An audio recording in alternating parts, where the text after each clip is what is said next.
Est-ce que tu sais que chaque jour, des dizaines de personnes te manipulent sans que tu t'en rendes compte? Ton patron, les publicitaires, même tes proches. Et le pire, c'est que ça marche. Parce que ton cerveau est programmé pour céder à 6 mécanismes précis. Dans ce résumé, tu vas découvrir les 6 principes d'influence que Robert Cialdini a mis 20 ans à identifier. Et une fois que tu les connaîtras, plus personne ne pourra les utiliser contre toi sans que tu le remarques. Reste jusqu'à la fin. Je te pose 3 questions pour tester ce que tu as vraiment retenu. Introduction. Robert Cialdini est professeur de psychologie sociale à l'Université d'État de l'Arizona.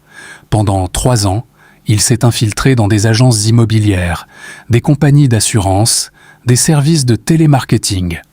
Partout où la persuasion est un métier. Il voulait comprendre une chose. Pourquoi certaines personnes obtiennent-elles toujours ce qu'elles veulent, tandis que d'autres se font manipuler sans arrêt? Le résultat de cette enquête, c'est le livre « Influence et manipulation », publié en 1984 et vendu à plus de 5 millions d'exemplaires dans le monde. C'est aujourd'hui une référence absolue en psychologie, en marketing et en négociation. Ce livre répond à une question que tout le monde devrait se poser. Comment les autres obtiennent-ils notre accord, même quand ce n'est pas dans notre intérêt? Dans quelques minutes, je t'explique le principe que Cialdini appelle le moteur invisible du consentement et qui est utilisé chaque jour contre toi sans que tu le saches. Principe 1. La réciprocité. Premier principe, la réciprocité. Ton cerveau est programmé pour rendre ce qu'on t'a donné. C'est ancré dans notre évolution. Les sociétés humaines ont survivé grâce à l'échange. Quand quelqu'un te fait un cadeau ou te rend un service, tu ressens immédiatement une pression interne à rendre l'appareil. Cialdini donne un exemple frappant. Une étude a montré que les serveurs qui apportent un bonbon avec l'addition reçoivent en moyenne 14% de pourboire en plus. 2 bonbons, 21% de plus. Pas parce que les clients sont contents du repas, mais parce que leur cerveau enregistre un cadeau et veut compenser. Comment s'en protéger? Apprends à distinguer un vrai cadeau d'un outil de manipulation. Si quelqu'un te donne quelque chose sans que tu le demandes, pose-toi la question, qu'attend-il en retour? Principe 2. L'engagement et la cohérence. Deuxième principe, l'engagement et la cohérence. Une fois que tu as dit oui à quelque chose, même petit, tu vas tout faire pour rester cohérent avec cet engagement. Ton cerveau déteste la contradiction interne. Les psychologues appellent ça la dissonance cognitive. Cialdini décrit la technique dite du pied dans la porte. Tu demandes d'abord une petite faveur que la personne accepte facilement. Une fois qu'elle a dit oui, tu demandes quelque chose de plus grand. Les expériences montrent que les gens acceptent des requêtes bien plus importantes quand elles font suite à un premier accord, même insignifiant. L'exercice à appliquer aujourd'hui. Avant d'accepter une petite demande, demande-toi si elle pourrait être le début d'une série d'engagements plus lourds. Principe 3. La preuve sociale. Troisième principe, la preuve sociale. Quand tu ne sais pas quoi faire, tu regardes ce que font les autres. C'est un réflexe de survie. Si 100 personnes fuient dans la même direction, tu cours avec elles sans poser de questions. Dans le commerce, ce principe se traduit par les avis clients, les étoiles, les mentions best-seller ou plus de 2 millions de lecteurs. Ton cerveau interprète ces signaux comme une validation collective. Si autant de gens ont choisi ce produit, c'est qu'il est bon. Cialdini montre que ce raisonnement nous fait parfois faire des choix que nous n'aurions jamais faits de manière indépendante. La protection. Prends le temps de former ton propre avis avant de consulter celui des autres. L'ordre dans lequel tu reçois l'information change radicalement ta décision. Principe 4. L'autorité. Quatrième principe, l'autorité.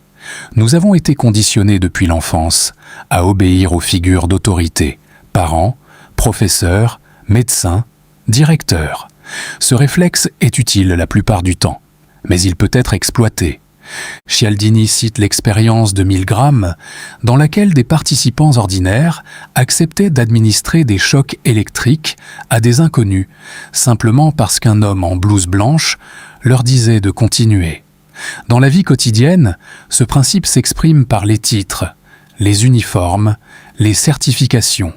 Un médecin dans une publicité, un expert cité dans un article, ton cerveau cède automatiquement. La question à te poser, est-ce que cette personne est vraiment une autorité dans ce domaine précis, ou est-ce que son statut dans un autre domaine déteint sur ma perception? Principe 5, la sympathie. Cinquième principe, la sympathie. On dit oui plus facilement aux personnes qu'on aime ou qui nous ressemblent. Cialdini identifie les facteurs qui déclenchent la sympathie, la beauté physique, la similarité, les compliments, la familiarité et l'association avec quelque chose de positif. Les vendeurs le savent. Imiter subtilement le langage, la posture ou les centres d'intérêt du client augmente considérablement les chances de conclure. Les entreprises recrutent des ambassadeurs beaux et charismatiques, non pas parce qu'ils sont plus compétents, mais parce que ton cerveau transfère la sympathie que tu as pour eux sur le produit qu'ils vendent. Le réflexe à développer sépare toujours la personne de l'offre. Est-ce que j'accepterais cette proposition si elle venait de quelqu'un que je n'apprécie pas? Principe 6, la rareté. Sixième et dernier principe, la rareté.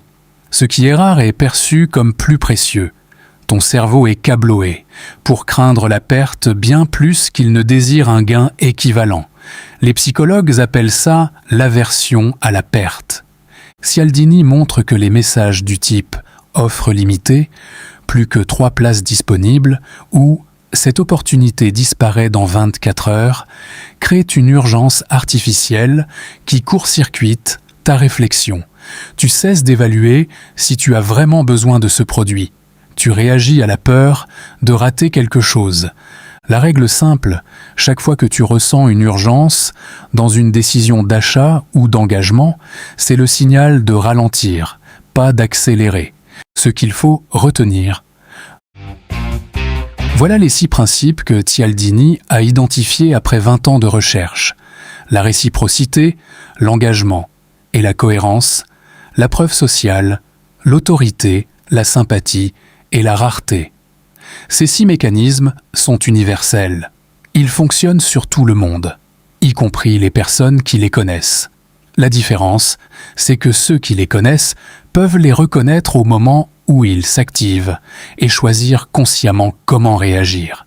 Ce livre ne rend pas cynique, il rend lucide. Et la lucidité, c'est le début de la liberté. L'exercice à faire cette semaine, choisis une décision que tu dois prendre et identifie quel principe est en train d'influencer ton choix. Note-le par écrit. Ce simple geste crée une distance entre le mécanisme et ta réponse. Mini-quiz. Alors, voyons si tu as bien suivi. 3 questions. Les réponses arrivent juste après. Question 1. Quel principe explique pourquoi tu te sens obligé de rendre un service à quelqu'un qui t'en a rendu un? Question 2. Tu visites un restaurant et tu vois qu'il est plein. Tu décides qu'il doit être bon. Quel principe est à l'œuvre? Question 3. Un vendeur te dit que cette offre expire dans 2 heures. Quel principe cherche-t-il à activer? Les réponses. Réponse 1. La réciprocité. Réponse 2. La preuve sociale. Réponse 3. La rareté. Si tu as les 3 bonnes, tu es déjà mieux armé que la majorité des gens. Si tu en as raté une, je t'invite à revoir ce passage. Ça vaut vraiment la peine. Conclusion. Cialdini a passé 20 ans à comprendre comment les autres obtiennent ton accord. Toi, tu viens de l'apprendre en 14 minutes. Maintenant, tu as le choix. Utiliser ces principes pour mieux convaincre ou simplement les utiliser pour ne plus jamais être manipulé sans le savoir. Dis-moi en commentaire, Lequel de ces 6 principes tu penses vaut-tu subir le plus souvent dans ta vie? Je suis curieux de lire ta réponse. Si ce résumé t'a apporté de la valeur, abonne-toi à la chaîne et active la cloche. On publie chaque semaine les livres qui changent vraiment la vie. Et si tu veux continuer, le prochain résumé arrive très bientôt.